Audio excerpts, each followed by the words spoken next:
Assalamualaikum warahmatullahi wabarakatuh, teman-teman. Selamat datang di channelnya Mahathir. Jadi, em, untuk episode di elaborasi yang selanjutnya kita bakalan ngobrolin tentang seputar kegiatan mahasiswa yang pastinya nanti bisa teman-teman pelajari. Buat teman-teman yang sudah mau masuk ke jurusan tersebut juga bisa teman-teman pelajari apapun info yang nanti kita dapat. Nah, untuk tema kali ini kita bakalan belajar tentang jurusan terutama yaitu jurusan kedokteran. Nah, bagaimana keseruannya? Di sini kita sudah bersama narsum juga. Mungkin untuk langsung perkenalan saja ya, langsung ke narsumnya. Kita persilakan untuk narsum memperkenalkan.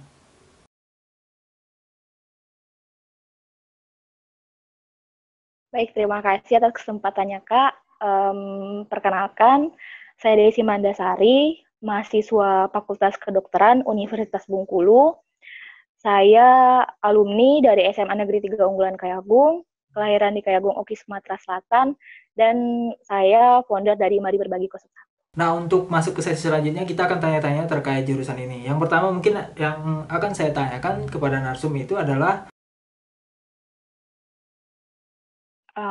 Baik, kalau menurut saya kuliah di Fakultas Kedokteran itu yang pertama jelas menyenangkan.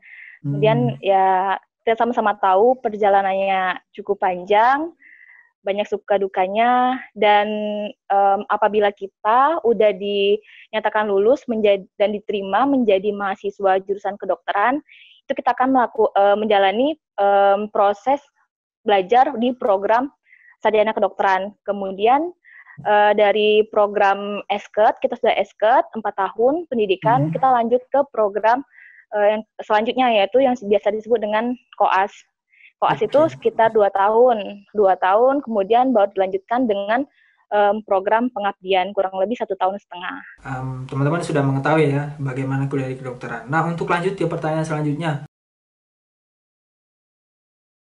Kalau yang perlu dipersiapkan, kalau saya dulu saat Hmm, zaman SMA, saya itu memupuk dari awal. Jadi saya bertekad saya ingin masuk FK. Jadi saya cari banyak perlombaan, organisasi yang bisa hmm, membantu saya untuk bisa masuk um, ke FK. Jadi kalau jurusan itu. dulu saya itu mengumpulkan banyak piagam, sertifikat, misalkan perlombaan yang bergengsi lah ya, misalkan lomba cerdas cermat 4 pilar dari provinsi sampai nasional, kemudian Hmm, ikut lomba di Bandung, lomba Jambore Nasional, kemudian dan lomba-lomba yang lain. Kemudian ikut organisasi karena pengalaman itu menurut saya penting, dan saya dulu di SMA menjabat menjadi anak OSIS juga waktu SMA, dan analisis. yang perlu dipersiapkan juga nilai harus stabil, jangan sampai turun, nilai raport Hmm, harus naik kalau bisa. Kemudian yang selanjutnya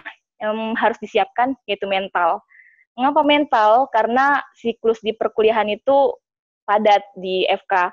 Mungkin sama hmm, dengan di tempat-tempat yang lain. Karena di FK memang harus dituntut banyak belajar. Kalau enggak ya kita hmm. ketinggalan dari yang Ya lain. benar-benar. Karena jurusan FK juga berurusan dengan nyawa seseorang ya. Nyawa, ya harus Jadi tegaan. Jadi benar-benar seorang ya. dokter itu harus tegaan, harus enggak Hmm, tegaan dalam artian nggak boleh jijik sama darah. Jadi kalau ngelihat darah nggak boleh jijik ataupun takut ngelihat hmm. badan atau organ dari tubuh kita itu Tubuh ada yang manusia lepas atau benar. kayak mana itu nggak boleh takut.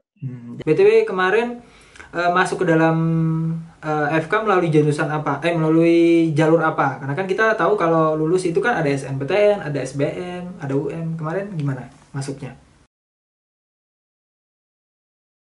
Kalau Desi kemarin lewat jalur undangan SMPTN. Jadi Oh, itulah, jadi SNPTN. dari awal ditanam, kemudian di akhir baru Hmm. kita pupuk. Oh, Dari SMA mantap, mantap, disiapin. mantap. Berarti tanpa tes ya. Alhamdulillah, doa ibu. Nah, the next lanjut pertanyaan mungkin. Kalau ini sangat penting Kak di FK itu harus tahu cara belajar kita. Dalam artian kalau kita SMA Hmm, sistem SKS, sistem kebut semalam, kalau di FK hmm. no, tidak Oh, ada. tidak ada. Karena materinya itu banyak, Hmm. dan kalau ditumpuk dalam 1 hari emang sanggup baca buku setebal-tebal itu.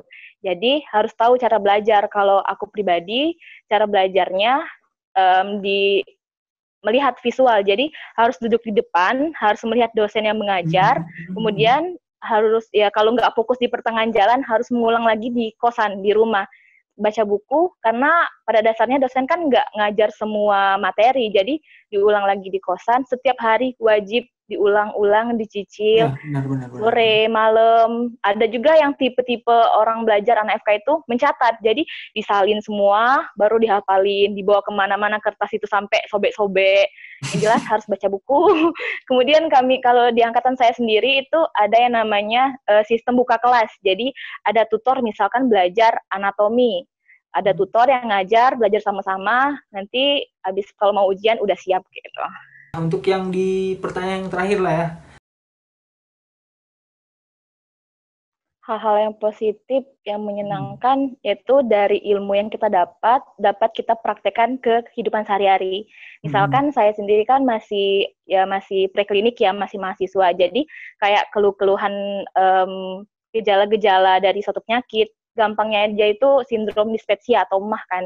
Itu bisa kita tahu, oh ternyata gejalanya seperti ini, sesuai dengan kompetensi dokter umum. Jadi, oh kalau ini bukan malah ini kayak gitu. Itu. Okay. Kemudian ya yang selanjutnya menurut saya menyenangkan itu kita bisa belajar anatomi tubuh manusia langsung di guru besar atau dengan kadaver bisa disebut. Dan yang pasti ketemu dengan teman-teman yang cerdas, yang baru.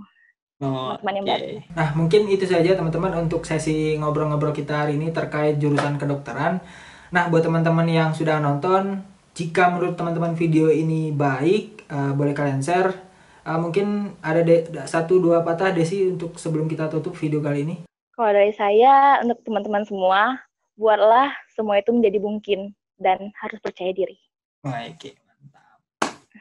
Oke teman-teman, jangan lupa bila teman-teman ada sebuah pertanyaan terkait fakultas kedokteran, boleh teman-teman tulis di kolom komentar dan saya tutup untuk video kali ini. Assalamualaikum warahmatullahi wabarakatuh. Bye teman-teman.